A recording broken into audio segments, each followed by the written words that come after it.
आपने अगर अपने बच्चे को उसकी उम्र के हिसाब से कंट्रोल्ड तरीके से उसके दिमाग में उठने वाले सेक्स से संबंधित सवालों की तरबियत, उसकी शिक्षा दीक्षा नहीं की, तो आपको जानकारी ना देने या उसको गलत जानकारी मिलने के बीच में केवल एक शख्स का फ़र्क है कि जो आपसे पहले उसकी ज़िंदगी में आ जाएगा और उसकी जानकारी पूरी कर देगा, और फिर वो ऐसा शेयर करेगा कि वो आपके जहनो गुमान में भी नहीं होगा।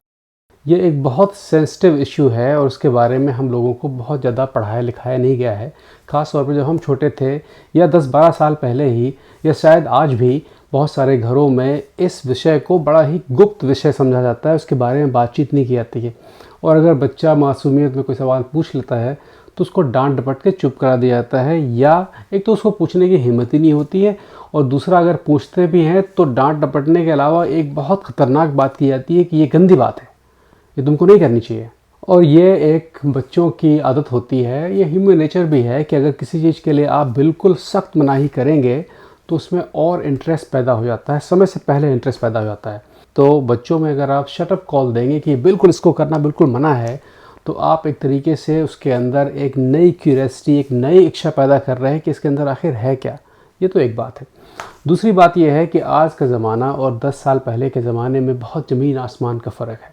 10 साल से पहले वाले ज़माना जो था उसमें पीली पीली पन्नियों में इस तरह की किताबें मिलती थी और आप चुरा के ख़रीद के पढ़ते थे उसको, लेकिन आज आपने ख़ुद ही अपने बच्चे को एक मोबाइल, एक आईपैड या एक टैबलेट ख़रीद के दे दिया है। उसमें जो भी डाटा चलता है, जो भी प्रोग्राम चलता है, उसमें कोई सेंसर नहीं है। वो अपनी पढ़ाई लिखाई की चीज़ें भी देख रहे हैं, साथ में न्यूडिटी भी देख रहे हैं, पोर्न भी देख रहे हैं, या ऐसी चीज़ें देख रहे हैं जो सेक्स के डिपार्टमेंट में आती हैं। तो बच्चे इस सेक्स से अछूते नहीं हैं। देखिए, सबसे समझने की बात यह है, मेरे शब्दों पे बहुत ध्यान दीजिएगा, कि जब बड़ा कोई इस तरह के प्रोग्राम, न्यूडिटी या पोर्नो वगैरह की चीज़ें देखता है तो उससे उसकी नैतिकता ख़राब होती है, इखलाक ख़राब होता है। बच्चों में नैतिकता बाद में आती है, उससे पहले उनका मिजाज ख़राब होता है। मिजाज और नैतिकता में सबसे बड़ा फ़र्क यह है कि नैतिकता जो होती है वो एक थोड़े से समय के लिए होती है। किसी एक चीज़ पे आपकी नैतिकता, आपका इखलाक ख़राब हुआ, आपने वो काम कर दिया और उससे आप बाहर आ गए। जब मिजाज ख़राब होता है, मतलब कि जब पैटर्न ख़राब होना शुरू होता है, तो उसे ये लगता है कि ये तो नॉर्मल है। तो जब बड़ा कोई इस तरह के प्रोग्राम देखता है तो उसके अंदर शारीरिक परिवर्तन आते हैं, लेकिन वो नैतिक होते हैं, मतलब कि वो थोड़ी देर के लिए होते हैं। और जब बच्चा 7 साल से 12 साल की उम्र तक का जब बच्चा इस तरह के प्रोग्राम देखता है, बच्चों को ये एबनॉर्मल फिर नहीं लगता है। तो नॉर्मल चीज़ बनने से पहले ये ज़रूरी है कि बच्चों को ये पता रहे कि इसमें कहाँ तक सही है और कहाँ जाने के बाद गलती आना शुरू हो जाती है।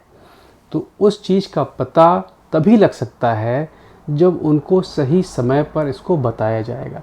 देखिए, सेक्स एक ऐसी चीज़ है जिसके लिए ही इंसान पैदा हुआ है। प्रकृति ने हमको पैदा इसीलिए किया है कि आप आइए, दुनिया में आइए और अपनी कॉपी बनाइए और जाइए, और बीच में आप जो कर रहे हैं वो आप अपने लिए कर रहे हैं।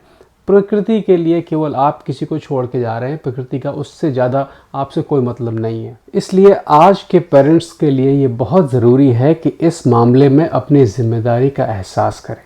तो एक बात याद रखिएगा कि आपने अगर अपने बच्चे को उसकी उम्र के हिसाब से कंट्रोल्ड तरीके से उसके दिमाग में उठने वाले सेक्स से संबंधित सवालों की तरबियत, उसकी शिक्षा दीक्षा नहीं की, तो आपको जानकारी ना देने या उसको गलत जानकारी मिलने के बीच में केवल एक शख्स का फ़र्क है कि जो आपसे पहले उसकी ज़िंदगी में आ जाएगा और उसकी जानकारी पूरी कर देगा।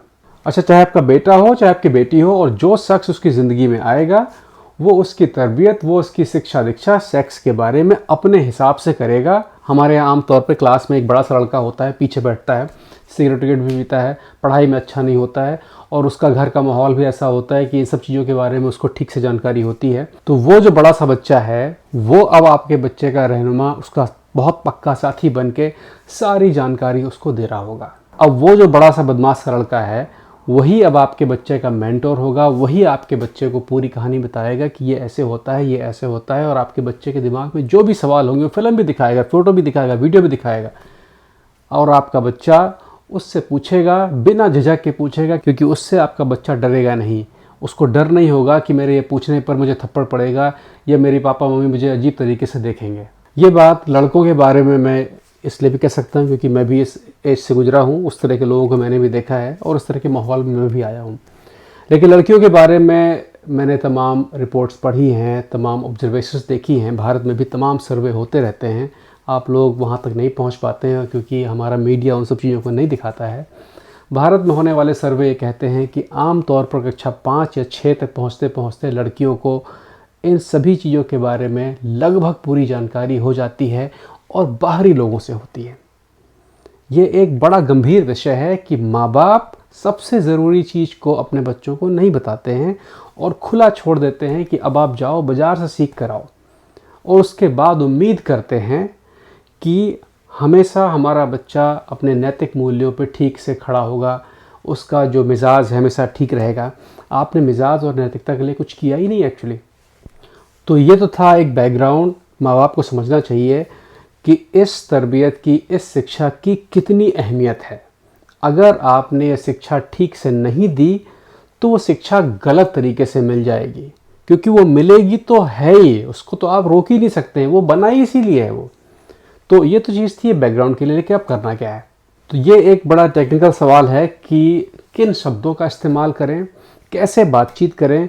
बच्चों के साथ में हमने वो संबंध तो बनाए नहीं कि हम लोग खुल के आराम से बैठ के बात कर सकें, जैसे कि यहाँ पे पश्चिम के मुआशरे में होता है। यहाँ पर बच्चों से लगभग हर बात एक सही उम्र पर आने पर की जाती है। छोटे बच्चों को स्टेप बाय स्टेप चीज़ें बताई जाती है। जैसे एक मैंने छोटी सी किताब रखी हुई थी, ये मेरे बेटे के लिए है, 3.5 साल का है।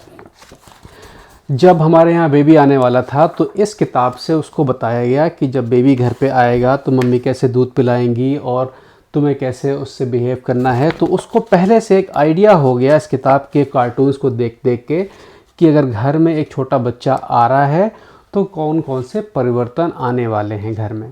तो इस तरह की किताबें यहाँ पर तो बहुत मिलती हैं और स्टेप बाय स्टेप चलती रहती हैं। जैसे इस समय वो सीख रहा है कि खाना जब खाते हैं तो खाना खाकर पेट में जाने के बाद वो टट्टी के रास्ते, मल के रास्ते कैसे बाहर आता है।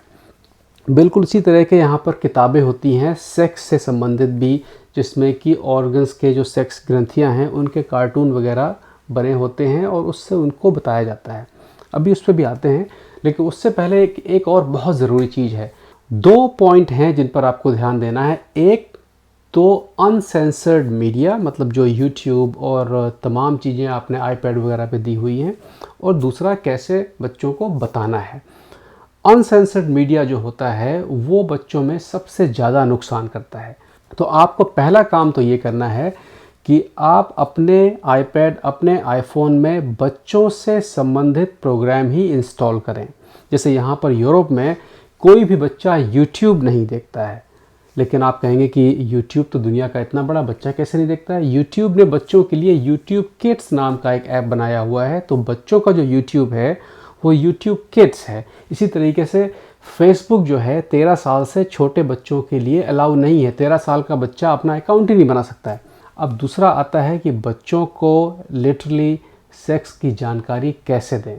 जैसा कि मैंने पिछले प्रोग्राम में बताया था कि बच्चों के साथ में अपना जो संबंध है बहुत खुला हुआ, बहुत हल्का रखें। देखिए, जब बच्चा 7 साल का होता है, और आजकल तो जो बहुत तेज़ बच्चे हैं वो 7 साल से पहले भी उनका दिमाग डेवलप होना शुरू हो जाता है, और 7 साल की उम्र आते आते वो आपसे ऐसे ऐसे सवाल करेंगे कि आप सुन के शॉक्ड रह जाएंगे कि बच्चों को ये सब बातें पता कैसे हैं। तो देखिए, जब बच्चा वो सवाल करे तो उसका एक सेटिस्फैक्ट्री जवाब आपको देना ज़रूरी है, लाजमी है, आपको देना ही होगा। ये हो सकता है कि बच्चा कुछ ऐसा सवाल कर रहा है कि जो उसके उम्र के हिसाब से ना हो, या उसका जवाब आपको नहीं आता है। अगर आपको जवाब नहीं आता है तो आप ये कहें उससे कि बेटे मुझे इस समय ये जवाब नहीं पता है, लेकिन मैं खोज के बताऊंगा। और ये भी हो सकता है कि उसने ऐसा सवाल पूछ दिया कि वो उसकी उम्र के हिसाब से मैच ना कर रहा हो, तो उसको डांटने की ज़रूरत नहीं है, खबरदार आगे से इस तरह के सवाल की गंदी बात करते हो तुम। उसकी जगह पर आपको ये कहना है कि ये अभी तुम्हारी उम्र इस सवाल की नहीं है, जब ये उम्र आएगी तो मैं तुमको बताऊंगा या बताऊंगी। तो उससे क्या होगा कि आप बच्चे के साथ में एक दोस्ती का बॉन्ड बना रहे होंगे। अगर आपका बच्चे के साथ इस तरह का कॉन्फिडेंस का रिलेशन होगा तो जब भी बच्चे के साथ कोई अजीब बात हो रही होगी, चाहे वो सेक्स से संबंधित हो, चाहे वो शराब सिगरेट ड्रग से संबंधित हो, किसी लड़के या लड़की की बात हो स्कूल में, तो बच्चा घबराएगा नहीं और वो आप लोगों को बताएगा। तो अगर वो सही समय पर आपको बताएगा तो आप बच्चे की और बेहतर मदद कर पाएंगे स्कूल में जाके और तमाम रास्ते हैं मदद करने के। लेकिन अगर वो नहीं बताएगा तो आपको पता ही नहीं चलेगा कि बैकग्राउंड में क्या हो रहा है, क्योंकि आपको केवल वो अच्छी अच्छी बातें बताएगा। आप डांट रहे हैं तो उसका मतलब आप ये कह रहे हैं कि मुझे केवल अच्छी वाली बताना है ना। तो बच्चे के साथ में कॉन्फिडेंस का रिलेशन बहुत ज़रूरी है किसी भी सेक्स की जानकारी देने से पहले। आप दे ही तब सकते हैं जब आपके साथ में ये रिलेशन होगा, वरना आप दे ही नहीं सकते हैं। अब आती है मुद्दे की बात कि आपका बच्चे के साथ में जो आपका कॉन्फिडेंस का जो लेवल है वो बिल्कुल ठीक ठाक है और बच्चे से आप किसी भी तरह का कम्युनिकेशन कर सकते हैं। तो ख़ास तौर पर जो पढ़े लिखे माँ बाप हैं वो लोग अपनी एक गाइडलाइन बना लें कि मेरा बच्चा 7 साल के आसपास का है और वो इस तरह के सवाल पूछ रहा है। उस सवाल से संबंधित कई चीज़ों को इंटरनेट पे आप पढ़ें भी।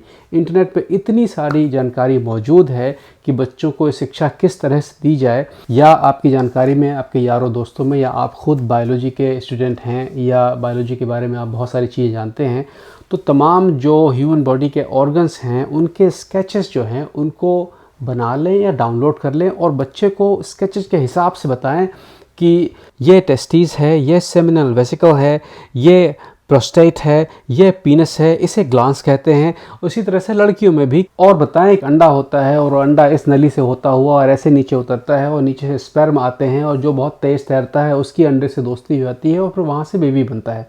ये न कहें कि नाली से उठा के लेके आए थे और फलाना ढिमाका, तमाम तरह तरह की कहानियाँ बनाई जाती हैं। झूठ बिल्कुल बच्चे को ना बताएं, ये सब करने की ज़रूरत नहीं है। बच्चे को बिल्कुल उसी तरीके से बताएं जैसे आप बताते हैं कि जब हमारा खाना अंदर जाता है तो वो आमाशय में जाता है और आमाशय में मिक्स होने के बाद में फिर वो आंतों की तरफ जाता है और आंतों से उसके पाचक रस को निकाल लिया जाता है। ये पूरा आपने सिस्टम बताया। आपने सिस्टम बताया कि जब सांस लेते हैं तो हवा अंदर जाती है, हवा से ऑक्सीजन लेते हैं, कार्बन डाइऑक्साइड छोड़ देते हैं। आपने बताया कि आँखों में रोशनी जब जाती है तो उसका चित्र कैसे बनता है। तो बिल्कुल उसी तरीके से आपको साइंटिफिक तरीके से हल्की भाषा में बच्चे को बताना है कि बेबी कैसे पैदा होता है, बच्चा कैसे पैदा होता है। और मैं यकीन से कह रहा हूँ कि अगर बच्चे से आप इस तरह की बातें करेंगे तो बच्चे को बड़ा इंटरेस्ट पैदा होगा। वो लोग बहुत ध्यान से सुनेंगे इसको और उसमें तरह तरह के सवाल पैदा होंगे, उन सवालों से और बेहतर जवाब निकलेंगे। तो उससे क्या होगा कि बच्चे को इस विषय की एक नॉर्मल तरीके से चलने की जानकारी हो जाएगी। वो एक हुआ या गुप्त वाला हिसाब किताब नहीं रहेगा। ये बहुत ज़रूरी है। जैसे हम लोग मैनर सिखाते हैं ना कि खाना खाने से पहले हाथ धोना चाहिए, खाने के सामने बैठने के बाद खाने को धन्यवाद करना चाहिए, ऊपर वाले को धन्यवाद करना चाहिए, या टॉयलेट जा रहे हैं तो हाथ कैसे धुलना चाहिए। बिल्कुल उसी तरीके से सेक्स के भी मैनरिज्म आप जब बताएंगे तो उसका एक नॉर्मल तरीका बच्चे को पता होगा, उस पर क्या पाबंदी है उसको भी वो नॉर्मल तरीके से सीख लेगा। तो ये कुछ छोटी मोटी बातें जो कि केवल गाइडलाइन है। और आखिरी में कहना चाहता हूँ कि इस मौजू से, इस विषय से कतराइए मत। अपने बच्चे के साथ में इंटेलिजेंटली इसको शेयर करिए, क्योंकि अगर आप नहीं शेयर करेंगे तो कोई और शेयर करेगा और फिर वो ऐसा शेयर करेगा कि वो आपके ज़हनो गुमान में भी नहीं होगा। आने वाले समय में इसके बारे में तमाम और वीडियोस आएंगे और इसके PDF वगैरह मैं बना रहा हूँ जो समय के हिसाब से आपको इसी चैनल पे मिल जाएंगे। आप डाउनलोड करके उसको प्रिंट कर लीजिएगा और उस प्रिंट के आधार पर बच्चों के साथ में आप बातचीत करिएगा। इससे संबंधित कुछ सवाल हो तो बताइएगा।